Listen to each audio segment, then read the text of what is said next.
Hey, you know how the Earth is a sphere, and we need to get to Asia faster, right? To get the spices and stuff.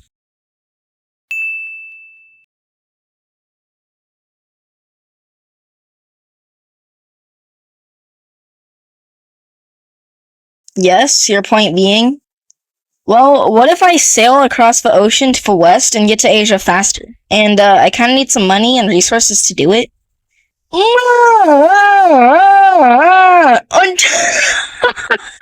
Antonio, get my camera! That's the most dumbest idea I've ever heard! Like, nothing else could make me laugh harder! Oh, okay.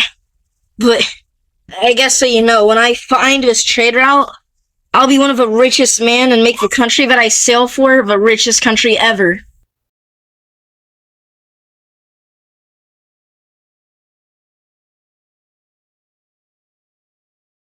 Hey, Venice, I have a banger of an idea for you. So what if I just sail to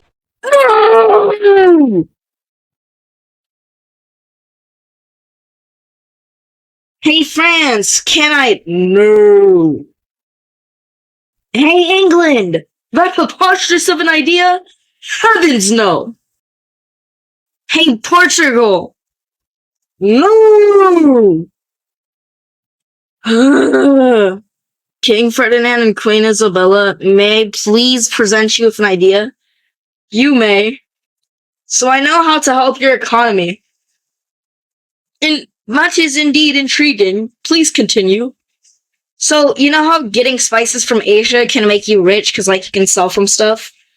Yeah. So, instead of sailing east to Asia, around Africa, what if we just sell to the west? If we sail to the west, because you know how the Earth has, like, it's just ocean from there? We could just get there easier if we find this trade route. Okay, this is quite a stupendous offer. You shall get free ships to get this trade route found. Oh my gosh, thank you so much! Yeah!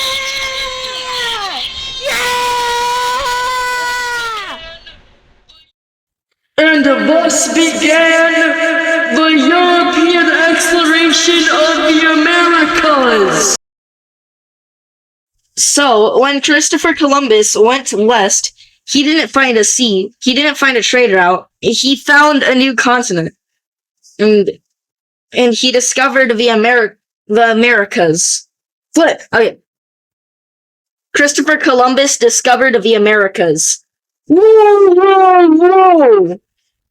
Wait, but Swagstrian, Columbus didn't discover the Americas, the Vikings did. And, well, you are right. However, at the time of Columbus's journey, they only really knew Canada and, like, the north a bit.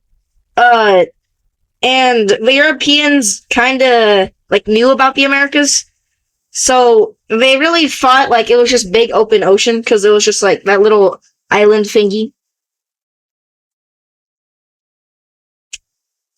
And after the discovery of many riches in America by Christopher Columbus, many European countries like Portugal, Spain, England, Scotland, the United Kingdom, Russia, Sweden, Denmark, colonized the Americas over a long period of years. So anyways, back to Columbus. So at the time he was 41 years old, Columbus would go to the Americas and reach, well, the exact island isn't known, but the most popular theory is that Columbus landed on San Salvador Island, and thinking the island was India, and the people that he found were natives, but he thought they were in India, so he called them Indians, as Columbus didn't know what he truly found. Hey, I'm back! I found so many things in India. I don't think these things are from India. We've had many explorations to India. I don't think this is from Asia. Nah. I found the Indies. Honey, is this guy stupid? Yeah, I think he's stupid. Yeah, this guy is definitely stupid. Like, this guy is really stupid. Dude! Uncool. Yeah! Stop! So anyways, what are these things, you may ask? Well, Columbus brought back gold and other jewelry, natives, exotic plants, and animals, and new land to the Spanish. We need more of this. Here, have some more resources and people. And 17 ships. Expand our empire.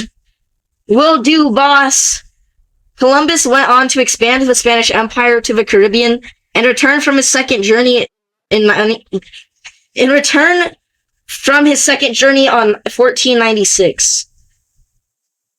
Meanwhile, the other country on the Iberian Peninsula, Portugal in 1500 was kind of jealous, so they made a settlement in Brazil after Pedro Oliveira Cabral went to Brazil and made a settlement and claimed it for the Portuguese crown. Meanwhile, another Italian explorer sailed to South America for Portugal and concluded it was not Asia, but a separate continent. Who would have known? In 1502, Columbus started his fourth voyage and he reached Hispaniola, but he was denied access from the governor to seek shelter as there was a violent hurricane was hitting around the island. And I imagine it went like this. Hi! Can we seek shelter? No! Well then feel my wrath! Oh! Anyways, guys, let's head out of here. Anyways, let's go. After weathering the storm, Columbus sailed southwest and landed on Isla Guanaja. From July to December, Columbus explored the coastlines of present-day Honduras, Nicaragua, Costa Rica, and Panama. While in Panama, his men traded for significant amounts of gold. Columbus wrongly interpreted the narrowness of the isthmus as proof he was near Asia. The expedition was plagued by relentless bad weather, disease, and hostile encounters with indigenous peoples. By December, the ships were battered and the crew was exhausted and demoralized. 1503. With his last ships infested with shipworms and leaking, Columbus ran them aground in St. Anne's Bay, Jamaica. On June 25th, he and his crew were stranded for a year. During the stranding, relations with the local Arawak people deteriorated to the point that the Arawak refused to provide food. Columbus consulted his almanac and used a prediction of a lunar eclipse to intimidate the indigenous people into supplying his crew. Hey everyone, look at the sky! Whoa! Well, no, that didn't really happen. Columbus really just tricked them by saying that their god was mad at them for not giving the imperialist Europeans their goods. Meanwhile, another guy named Amerigo Vespucci, he went on to show that they weren't Asia, like the New World wasn't Asia. In fact, not a part of their world, but a new world. Hello, old world! Now say hello to a new world! Is this guy crazy? Yeah, this guy has to be crazy. Yeah, he's definitely crazy. Is this guy crazy? Yeah, he's definitely crazy. I don't know. Maybe he's not crazy. Nah, he's definitely crazy. What are you talking about? He has to be crazy. No, he's not crazy. He is crazy. Shut up! And people from North and South America...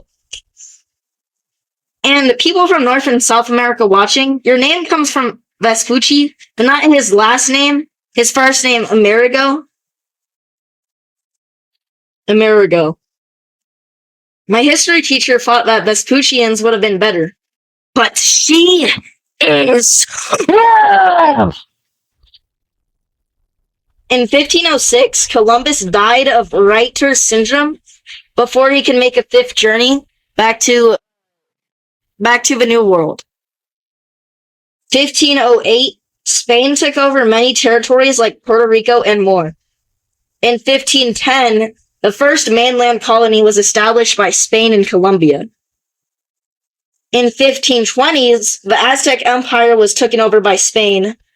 In the 1530s, The Inca Empire was conquered by Spain in the 1534. The French got a bit jealous and sent out their own sailor to take the St. Lawrence River for their own. In 1540, a man called Coronado went to search for the 7 cities of gold and found a native who said he knew where it was and basically made them go on a wild goose chase through what would be modern-day Arizona, New Mexico, Texas, and Oklahoma, and Kansas. And then they realized that the goose wasn't really worth chasing anymore. So they killed him. Also in the 1540s, Spain had made a big empire and made colonial governments. In the 1550s, both Spain and Portugal solidified for rule over their New World colonies. 1560, Florida became a battleground between France and Spain. In 1569, the Mercator map was introduced. You see the map that I'm using right now? Yeah, that's also the Mercator projection. So that's really cool.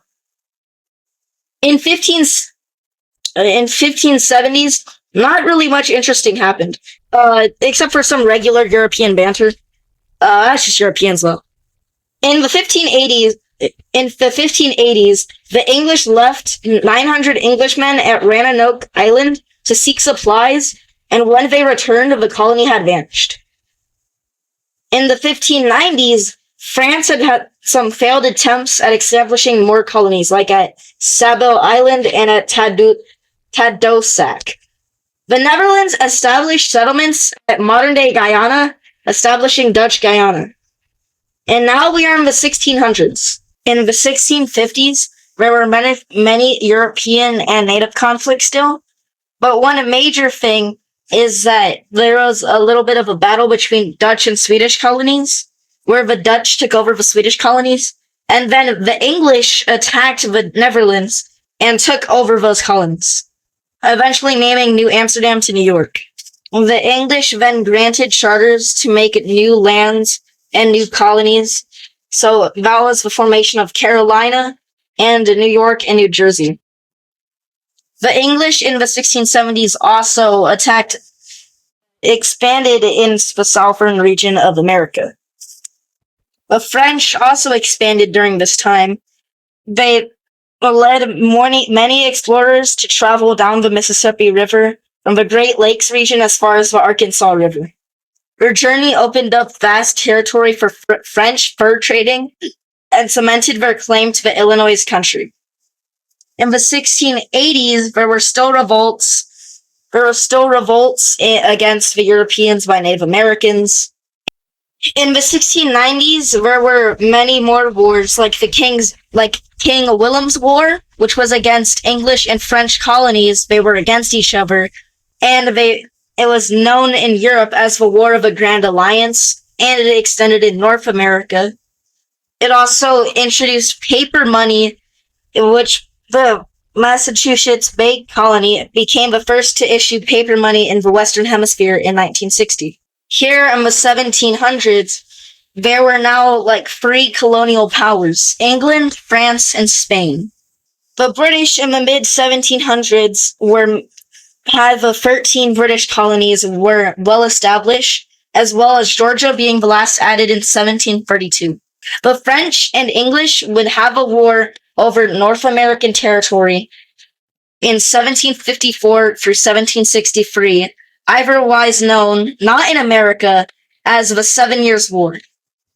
This would start one of the reasons why America got independence, but that's a story for a different time. As the French and Indian War caused Britain to go broke, the rebellions in America would not stop here. This is the start of American history.